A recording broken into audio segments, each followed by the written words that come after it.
Yo, welcome back, good people, to the Destination Devy program. You know who it is. It's your host, Ray G. You can find me on Twitter at RayGQ.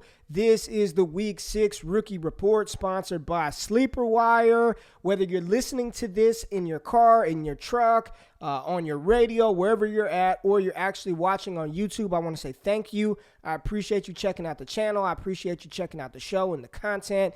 And if you could, please subscribe to the channel on YouTube and to the podcast. And if you're on YouTube, hit that thumbs up button. That really helps promote the video, recommend it for other people who may be looking for this type of content. Would greatly appreciate it. But we are through 6 weeks of the NFL season. So in this show today, what I wanted to do was take a look at my top 12 rookies coming into this season and where I would have these guys slotted right now. Sort of a refresh of those top 12 rookies, not just for the rest of the season, right? So we will do the rest of, for the rest of this season, but where they slot in Dynasty. So for those of you who are watching this who are heavy into Dynasty, we're going to be comparing these players amongst my Cornerstone rankings. Cornerstone rankings, I use 3 draft classes, so 2019, 2020, and 2021. And I'm going to let you know where I have these rookies currently ranked amongst all of those players who are, fantasy relevant. So if you want the full Cornerstone rankings list, patreon.com/allgas. You can get all of those Cornerstone players, all the Devy rankings, access to an awesome Discord community, bonus shows, film sessions, a lot of cool shit going on over there. But this should be a good show. Help position your team right now for that final push towards fantasy playoffs. I mean, it's already... we're already halfway through this thing. It's crazy. So I wanted to do this before the trade deadline. We've got some new entries added to these top 12 rookies. So we'll jump right into it after we hear a word from my man Gus Johnson. Drop the intro, baby.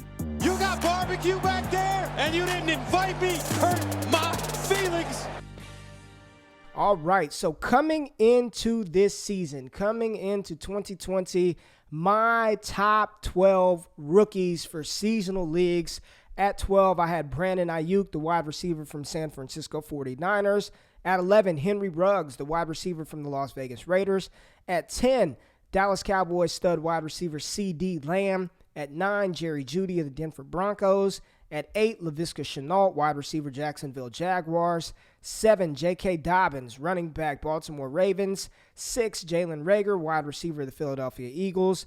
And then I had 5 running backs, DeAndre Swift, Detroit Lions at 5, Antonio Gibson, Washington Football Team at 4, Cam Akers, Los Angeles Rams at 3, Jonathan Taylor at 2, and Clyde Edwards-Helaire, my number 1 ranked rookie for the 2020 season. So let's jump right into it at number 12. This is rest of the season for rookies, and I'm going to give you where they're at in my Cornerstone rankings. So at 12, we see Jerry Jeudy take a dip from 9 to 12. I still have him inside of the top 12.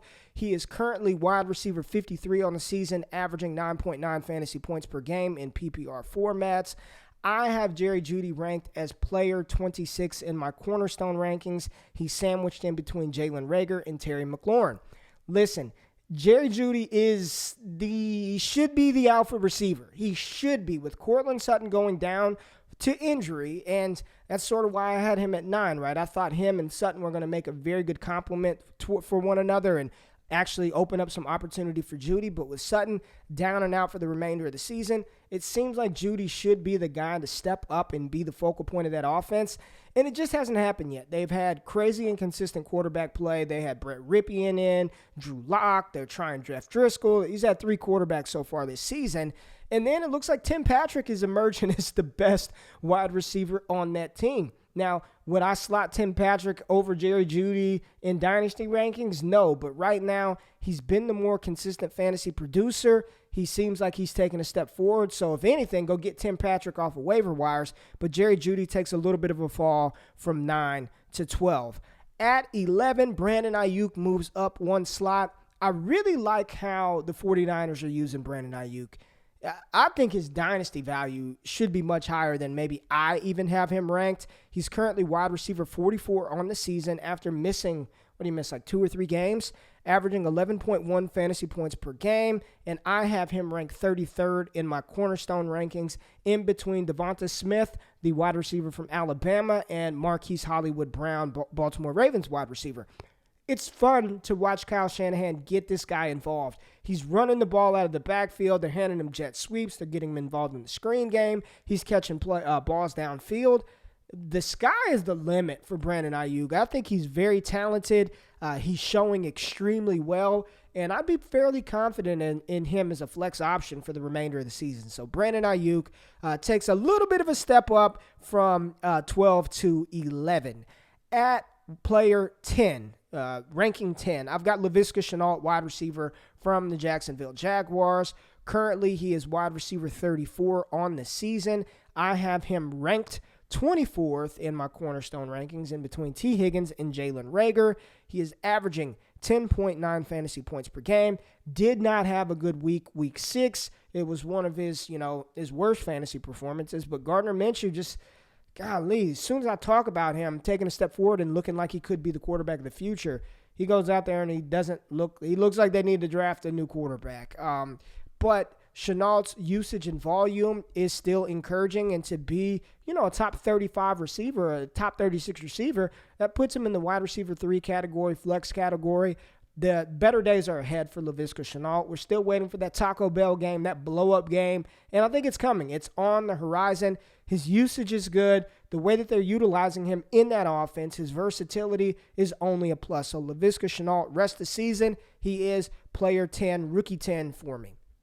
At number 9, T. Higgins. T. Higgins is making his debut. He was not included in the preseason rankings for the rookies. I really believed that they were going to bring him along slowly. I thought A.J. Green was going to show well. And outside of last week, A.J. Green had done nothing up to the season. But T. Higgins went out there and absolutely crushed last week. And it's kind of been mounting, right? I talked about this on the past 4 rookie reviews. He's going out there and he's catching 4 for 60, 5 for 60, 6 for 50. It was only a matter of time before T. Higgins erupted, and what he did, he caught 6 of 8 targets for 125, had a very long receiving catch, thought he was going to get to the end zone, but we know T. Higgins ain't a burner, but he still is looking fantastic. His rapport with Joe Burrow is going to bode well for us in the future, and that is why I have him ranked 23rd in my Cornerstone rankings, in between Laviska Shenault and Rashad Bateman, the wide receiver from Minnesota that we're actually going to get to see play this coming weekend. Excited for Big Ten football. Kind of sucks that Journey Brown will not play this season. Prayers up for him, one of the top running back prospects in the class, undisclosed medical condition, and this was something that I thought we really needed to see from Journey Brown to improve his draft stock, but we will get to see Rashad Bateman. At number 8, rookie 8, I've got Antonio Gibson. So he takes a 4-spot fall from 4 to 8, and it's not because Gibson has looked bad. Gibson right now is currently running back 23, so he's an RB2, averaging 12.3 fantasy points per game.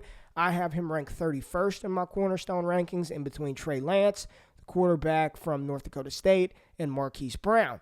The problem is Washington's failure to get him the ball. They start off the game, screen play, roll out, flare out, running the ball, and then all of a sudden they just go away from him.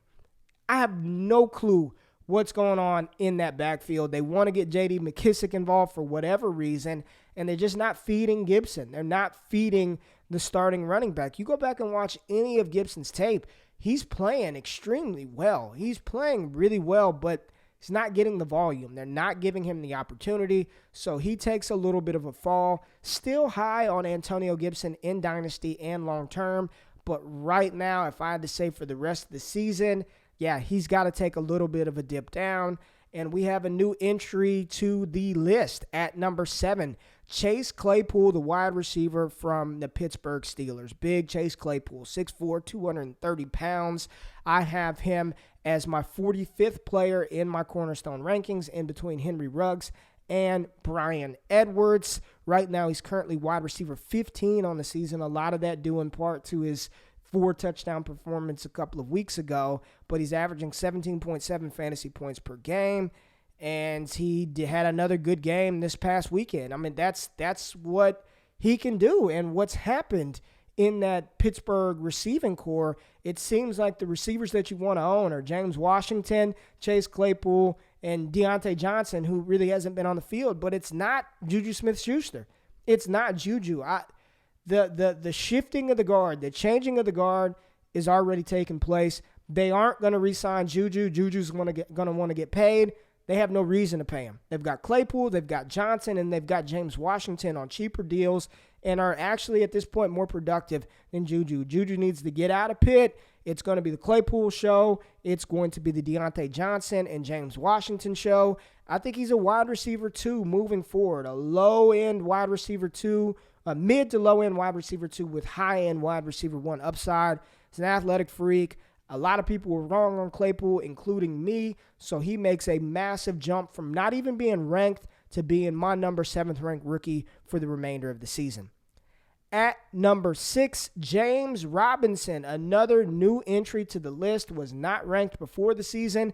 Right now, he is currently RB7 on the season, averaging 17 points per game in PPR formats, and I have him 56th overall in my Cornerstone rankings in between Journey Brown and Joshua Kelly. I'm still not sold on James Robinson long term, all right? And over the past couple of weeks, he's scored us fantasy points. But he has not looked like some locked and loaded future dynasty asset. He hasn't. He's an undrafted free agent. Jacksonville's going to get rid of Doug Marrone at the end of this year. There's no loyalty financially or draft pick-wise in James Robinson. I mean, 12 carries, 29 yards. He got 4 passes, 24 yards. He did score his touchdown, which kind of saved us. But, he's just a player that I think for this season, you got to have him ranked that high. He's receiving the volume. There's really no competition in the backfield. But long term, I'm still of the belief that those of you who sold James Robinson for a first-round pick hit the jackpot. If you can still get that, you need to make that happen. If all you can get for him is a 2021 second-round pick, I would take that as well. I just don't believe in him long-term. I think he's a solid fantasy asset for this season, but in Dynasty, still not all the way bought in on James Robinson. But rest of the season, I have him a top 6 rookie for the remainder of the year. All right, at number 5, big jump for CeeDee Lamb. He goes from 10 to 5. Currently, he is wide receiver 10 on the NFL season, averaging 16.5 fantasy points per game, and I have him ranked 7th in my Cornerstone rankings as the 2nd wide receiver overall behind DK Metcalf and 1 spot above A.J. Brown. CeeDee Lamb, I just did a film study on him. The last video, if you go back one video, did a film study of CeeDee Lamb's coming out party, which was against the Atlanta Falcons, week 2 of the NFL season. He's a stud. You don't need me to tell you that. And even with Andy Dalton in the mix, who did not look good last night, and they probably need to go ahead and pay Dak Prescott and stop with the we don't lose anything having Andy Dalton. Yeah, you do. There's a reason why Dak Prescott is one of the top quarterbacks in the league. But CeeDee Lamb caught 7 passes last night. He was targeted 10 times after barely seeing a damn target in the first half for 64 yards. And he's a good wide receiver. I think he's a weekly start in your seasonal leagues. If you're in Dynasty, you're holding him like crazy. Have seen a couple of more deals with CeeDee Lamb being moved. I think some people are relaxing from all of the astronomical hype and buzz that we placed upon this player. But, it's crazy that we talked about rookie wide receivers taking time to acclimate to the NFL game, and this entire list is dominated by a lot of these rookie wide receivers, and some of them aren't even on the list due to injury. But CeeDee Lamb, wide receiver, rookie 5, wide receiver 10 on the year, and again, 7th in my Cornerstone rankings. At number 4, the biggest jump, the biggest riser, a player who was not ranked coming into the season, because again, I'm thinking it's not going to be 2020. It's going to be 2021 or towards the back half of the season. I believe that's what I said. Towards the end of the season, Justin Jefferson would be the focal point of that Minnesota Vikings offense. Hell, it's already happened already. He and Thielen are working well in tandem with one another, but Justin Jefferson, the youth, the explosion, the speed. I know Adam Thielen right now is currently the number 3 ranked wide receiver in fantasy football, but Justin Jefferson, what he's doing basically, seeing less volume than Adam Thielen is outstanding. He is wide receiver 7 on the year, averaging 17 fantasy points per game. I have him as my 21st ranked player in my Cornerstone rankings, in between Jalen Waddle and Rashad Bateman. He's fantastic. He's a good wide receiver. A lot of people talked all that shit about him only being a slot receiver. If you watched anything from LSU in 2018, he didn't play in the slot and he had over 800 receiving yards. He's a good receiver. I don't care where he's lined up on the field. Kirk Cousins is looking for him. He's young. He's explosive. He's fast. He's got swag. He's got confidence. He's a baller. He's fearless, goes over the middle. Yak monster. Justin Jefferson is a stud, locked and loaded starter. Remainder of the way. You don't even think about matchup. You just throw Justin Jefferson out there and you'll be fine. All right, my top 3 rookies for the remainder of the season. At 3, I have DeAndre Swift, and we finally saw a changing of the guard this past Sunday. Listen, Adrian Peterson has not looked bad. He has not looked bad at all, but DeAndre Swift is just different. He's much younger, first and foremost, so he's got more juice in those legs. But, he broke out. 14 carries, 116 yards, 2 TDs, and he still got targeted 4 times. Didn't get a lot of receiving yards, but we do like to see that volume, right? We like to see the volume on the ground and through the air. It was coming off of a bye week, so there were a lot of people who were predicting and projecting a DeAndre Swift usage uptick, and that actually happened. So for the remainder of the season, right now he's currently RB25, averaging 13.8 points a game. I have him 15th in my Cornerstone rankings, 1 spot above J.K. Dobbins and 1 spot behind running back Najee Harris from Alabama. But this could be, we use this term a lot, league winner for the rest of the season when you're looking at a player like DeAndre Swift, because some people probably bailed on him, and if you were able to capitalize and acquire him from a panicking owner, you did the right thing. DeAndre Swift, number 3, rest of the season. All right, the top 2 remain unchanged, folks. Jonathan Taylor at 2, currently RB15 on the season, averaging 14.5 fantasy points per game, 3rd in my Cornerstone rankings, and at 1, Clyde Edwards-Helaire, RB11 on the season, averaging 15.9 fantasy points per game, and Cornerstone player number 4 for me. My top 5 Cornerstone rankings: Trevor Lawrence, Kyler Murray, Jonathan Taylor, Clyde Edwards-Helaire, and Josh Jacobs. I'm not concerned about JT. I'm not concerned about Edwards-Helaire. I'm not concerned about Le'Veon Bell. JT has not, I don't think any of these running backs have produced to the level that we thought they would coming into the season. But he's the starting running back. He's receiving the bulk of the carries. They're getting him involved in the receiving game. He's not going to be a receiving threat like some of these other running backs on a week-to-week basis. But we still haven't seen JT just break out yet. And it's coming. It's coming. He's been okay. He's been consistent. He's scoring touchdowns. He's getting the volume.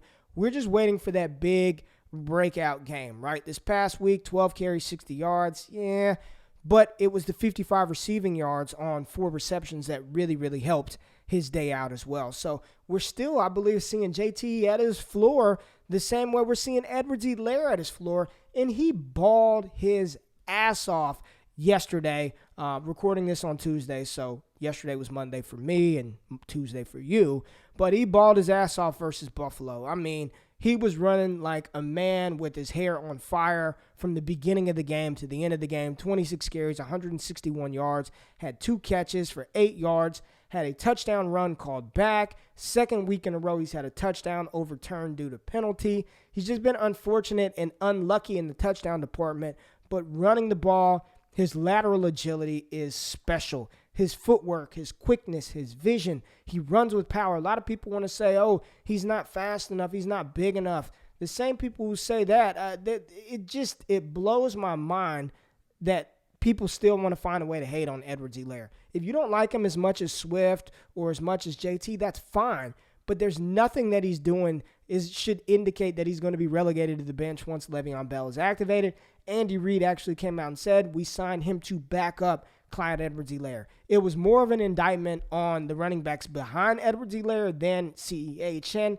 They're trying to win. They want to win a damn Super Bowl, not a fantasy championship. So for a team perspective, it was a great signing. Will he take some carries away from Edwards-Helaire? Sure. Will he take a few receptions away from Edwards-Helaire? Sure. I'm not concerned about CEH for the rest of the season or in Dynasty. If there are people out there panicked, I actually told one of my squad members, we had a team audit, and yesterday he was looking at some deals, and I said, you need to trade for Clyde before this game. You got like an hour window to go get him from panicking owners before he blows up. And what does he do? 161 rushing yards on the ground. So we're still seeing him at his floor. Don't be worried about CEH. Don't be worried about JT. Some players who completely fell out of the rankings. Cam Akers, gone. One snap or one rush on Sunday. Henderson looks good. Malcolm Brown does not look good. I believe that this provides a window to buy Cam Akers. Moving forward, I believe it's Cam Akers and Darrell Henderson in that backfield. But for the rest of this season, probably not going to happen outside of an injury. Jalen Reagor, he's on his way back, but we haven't seen him play since week 1, week 2. He's been injured. The Eagles' entire team is injured. The offensive line is bad. You know, I give Carson Wentz a lot of crap. But literally, I think I saw something that they've got 2 players who were projected to start coming into the season currently starting on offense. Like, everybody is hurt. So even when Reagor comes back, I anticipate he makes some splash plays, but I just don't know how consistent he can be with this team being so bad. And I still am high on Jalen Reagor. I'm still high on Cam Akers. I have Reagor as my 25th ranked player in my Cornerstone rankings. And I did move Cam Akers down a little bit to player 28 in between Terry McLaurin and Kyle Pitts, the tight end from Florida. Another player who dropped out, the last player who dropped out was Henry Ruggs. So Henry Ruggs was the only guy that dropped out, had a good game 2 weeks ago versus the Kansas City Chiefs, has been fantastic for that Las Vegas Raiders offense, definitely opens things up for Waller, helps things out in the running game, helps Derek Carr out, and they're winning. But consistency, you're not going to get that out of Henry Ruggs this year. Definitely a better best ball option than consistent fantasy scorer. But that is it. Those are my top 12 rookies for the remainder of the season, re-ranking them. Just for a recap, at 12, Jerry Jeudy, 11, Brandon Aiyuk, 10, Laviska Shenault, 9, T. Higgins, 8, Antonio Gibson, 7, Chase Claypool, 6, James Robinson, 5, CeeDee Lamb, 4, Justin Jefferson is the wide receiver 1 in this rookie class, 3, DeAndre Swift, Jonathan Taylor at 2, and Clyde Edwards-Helaire at 1. All right, people, I appreciate you checking out the show. Thank you for checking out the content. Thank you for the support. Again, if you can subscribe to the channel, subscribe to the podcast, we greatly appreciate it. Make sure you check out the Futurecast show. I'm hosting a show over on Roto Underworld Network. Check that out. Podfather Matt Kelly himself. I appreciate y'all joining me. Y'all have a great, fantastic Wednesday. I'll see you probably Friday for the Terrible or Terrific Trade Show. Got some good deals that we'll be talking about. But y'all know what's next, man. I'm rambling, baby. Drop the music. We out.